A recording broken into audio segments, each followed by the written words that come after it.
السلام عليكم ورحمة الله وبركاته. قالوا سبحانك لا علم لنا إلا ما علمتنا إنك أنت العليم الحكيم. قال الله تعالى في القرآن المجيد: أعوذ بالله من الشيطان الرجيم. بسم الله الرحمن الرحيم. كلوا واشربوا ولا تسرفوا إنه لا يحب المسرفين. وقال أيضا: كلوا من طيبات ما رزقناكم ولا تطغوا فيه ويحل عليكم غضبي. صدق الله العليم. எல்லா புகழும் அல்லாஹ் ஒருவனுக்கு உரித்தாவதாக. சாந்தியும் சமாதானம் நபி ஸல்லல்லாஹு அலைஹி வஸல்லம் அவர்கள் மீதும், அவரின் குடும்பத்தினர்கள், அவர்களின் வழிவந்த சத்திய தோழர்கள், தாபீன்கள், தபா தாபீன்கள், குறிப்பாக இந்த உம்மத்தினர்கள் அனைவர்கள் மீதும் என்றென்றும் நின்று நிலவட்டுமாக. அன்பானவர்களே, இந்த உலக வாழ்க்கையில் அல்லாஹு தஆலா நமக்கு வழங்கி இருக்கக்கூடிய மிகப்பெரிய செல்வம் என்று சொன்னால் அதில் நிறைய விஷயங்கள் எடுத்துக்கொள்ளும். அல்லாஹ் கொடுத்த எல்லாமே நிஅமத்து தான். இந்த உடலில் உள்ள உறுப்புகள் சலாமத்து பெற்றிருப்பது, அதே போல அல்லாஹ் நமக்கு வழங்கிய ரிஸ்க்குகள் ஏராளம். இந்த விஷயங்களை அனைத்தையுமே அனுபவிக்கக்கூடிய நாம் போதுமான அளவுக்கு எடுத்துக்கொண்டால் அதில் ஹைர் பரக்கத்து இருக்கும். வீண் வெறியும் செய்தால் அதற்குண்டான ஆபத்தை சந்திக்கக்கூடிய நிலை நேரிடும் என்பதை மறந்துவிடக்கூடாது. அன்பானவர்களே, குர்ஆனுடைய ஒரு வசனம்: உண்ணுங்கள், பருகுங்கள், வீண் வெறியும் செய்யாதீர்கள்.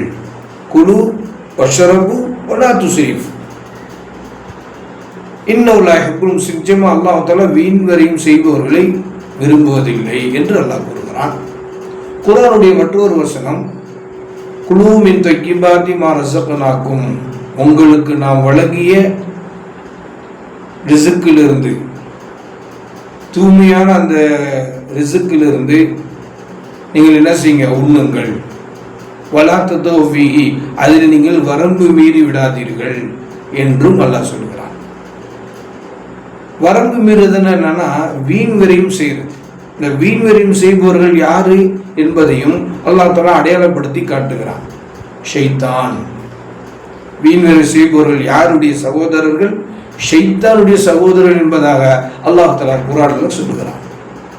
வலா துபத்திர் தபுதீரா என்று சொல்லிட்டு, இன்னல் முபத்திரீன கானு இஹ்வான ஷயாத்தீன், நிச்சயமாக வீண் வெறியும் செய்பவர்கள் ஷைத்தானுடைய சகோதரர்களாக ஆகுவார்கள் என்றும் அல்லாஹ் கூறுகிறான்.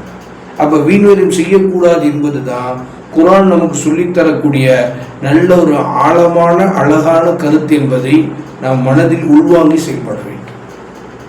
அப்படிப்பட்ட உன்னதமான வாழ்க்கையை வாழ்வதற்கு எல்லாம் அல்லாஹ் அருள் புரிவானாக. ஏன்னா வீண் வெறியும் செய்வது என்பது ஒமையஹ்லில் அல்லாஹ்வுடைய கோபம் இறங்குமா. யார் வரம்பு மீறி செயல்படுறாங்களோ, வீண் வெறியும் செய்கிறாங்களோ, அவங்க மீது அல்லாஹ்வுடைய கோபம் இறங்குதான். எவன் மீது அல்லாஹ்வுடைய கோபம் இறங்கி விட்டதோ அவன் நாசத்தில் வீழ்ந்து விட்டான் என்றும் அல்லாஹ் கூறுகிறான். ஒமையஹ்லில் அலைஹி கலபி ஃபகத் ஹவா, எவன் மீது என்னுடைய கோபம் இறங்கி விட்டதோ அவன் எதில் வீழ்ந்துட்டான்? நாசத்தில் வீழ்ந்து விட்டான் என்று அல்லாஹ் என்ன செய்யறான்? அடையாளப்படுத்துகிறான். ஆகையினால வீண் வெறியும் செய்யக்கூடிய அந்த விஷயத்திட்டு அல்லாஹ் நம்ம எல்லோரையும் பாதுகாப்பானாக. ஏனென்று சொன்னால், இன்னைக்கு நம்ம நிறைய விஷயத்தை கேள்விப்படுறோம், பார்க்குறோம். எத்தனையோ மக்கள் உணவு இல்லாமல் மடிந்து போகிறார்கள், செத்து கொண்டிருக்கிறார்கள். அன்றாட உணவு இல்லாமல், சரியான ஆகாரம் இல்லாமல், தண்ணீர் இல்லாமல், நல்ல ஒரு வசிக்கக்கூடிய இடம் இல்லாமல் பலஸ்தீன் மக்களை பார்க்குறோம். அவ்வப்போது ஆன்லைன் இந்த வாட்ஸ்அப், ஃபேஸ்புக்கில் வரக்கூடிய வீடியோக்கள் நம்முடைய கண்ணை கசக்குகின்றன. கண் கசங்குது. கல்லிருந்து ஒரு சொட்டு நம்ம என்ன செய்யணும், 2 சொட்டு தண்ணீரை விட்டு அல்லாஹ் இடத்துல அவங்களுக்கு வேண்டி துவா செய்வது நம்ம மீது கடமை சகோதரர்களே. அல்லாஹ் தஆலா அவங்களுக்கு எல்லா வகையிலும் அருள் புரியட்டும், கிருபை செய்யட்டும். இந்த பலஸ்தீன் மக்களுக்கு, காசா மக்களுக்கு அல்லாஹ் தஆலா விரைவில் விடியலை தரட்டும். ஷஹீதான அந்த மக்களுக்கு அல்லாஹ் தஆலா உயர்ந்த சுவனபதிகளை தந்து அவர்களை சங்கைப்படுத்துவானாக, கௌரவப்படுத்துவானாக என்கிற துஆ மிக முக்கியமானது. அந்த மக்களை உணவுக்காக வேண்டி வரிசையில் இருக்கக்கூடிய மக்களை கூட அநியாயமான முறையில் என்ன செய்கிறானுங்க, அந்த இஸ்ரேல் என்று சொல்லப்படக்கூடிய யஹூதிகள் உணவுக்காக வேண்டி நிற்கக்கூடிய பச்சிலம் பிள்ளைகள் என்று பாராமல், பெண்கள் என்று பாராமல், வயோதிகர்கள் என்று பாராமல் சுட்டு தள்ளுகிறார்கள். நவுஸ் பில்லாஹ். அல்லாஹ் தஆலா அவர்களுக்கு ஒன்று ஹிதாயத்து தரணும், இல்லைன்னா அவர்களை ஒட்டுமொத்தமாக அழிய வேண்டும். நம்முடைய மனம் மிகப்பெரிய அளவில் அது போன்ற வீடியோக்களை காணொலியில் பார்ப்பதன் மூலமாக மிகப்பெரிய அளவில் பாதிக்கப்படும் சோதரர்களே. அல்லாஹ் பாதுகாக்கணும். அந்த மக்களுக்கு அல்லாஹ் தஆலா விரைவில் விடியலை தரணும், பலஸ்தீன் மக்களுக்கு. அன்பானவர்களே, பெருமானார் ஸல்லல்லாஹு அலைஹி வஸல்லம் அவர்கள் 3 விஷயத்தை சொல்லித் தருகிறார்கள். அதாவது நடுநிலையான செலவு நல்வாழ்வின் ஒரு பகுதியாக. செலவு செஞ்சால் கூட நடுநிலையே செலவு செய்யுங்க, வரம்பு மீறி போகாதீங்க அப்படிங்கிறது சொல்கிறாங்க. அதுக்கு அடுத்ததாக மனிதனையும் பகுத்தறிவின் ஒரு பகுதி. ஒருத்தட்ட உண்மையிலே பகுத்தறிவு இருக்குது அப்படிங்கிறதுக்கு அடையாளம் என்ன தெரியுமா? அவன்கிட்ட மனிதனையும் இருக்கணும். இன்னைக்கு எத்தனை பேர் வெளி தோற்றத்தில் மனிதர்களாக உள்ளுக்குள் மிருகங்களாக வாழ்ந்து கொண்டு இருக்கிறாங்கன்னா அது அந்த இஸ்ரவேலர்களுக்கு மிகப்பெரிய, அது அவர்களுக்கு நன்கு பொருந்தும். தோற்றத்தில் மனுஷன், ஆனால் உள்ளுக்குள்ள மிருகம். மிருகத்தை என்ன செய்யும்? ஒரு விலங்கு இன்னொரு விலங்கு அடித்து சாப்பிடும். அப்போ அவன்கிட்ட அந்த தன்மை இருக்கு, அவன்கிட்ட பகுத்தறிவு இல்லை என்பதை இது நிரூபிக்குது. 3வது சொன்னாங்க அழகிய கேள்விகள்.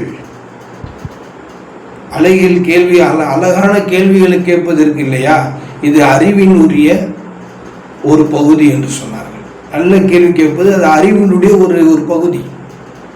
அதே போல ஒருத்தருக்கு பகுத்தறிவு இருக்கு அப்படின்னா அவன் மனிதாபிமானத்தோடு நடக்கணும். ஒருத்தருக்கு அல்லாஹ் தஆலா செல்வத்தை கொடுத்துட்டா அப்படின்னா அவர் நடுநிலையான செலவு செய்யணும்.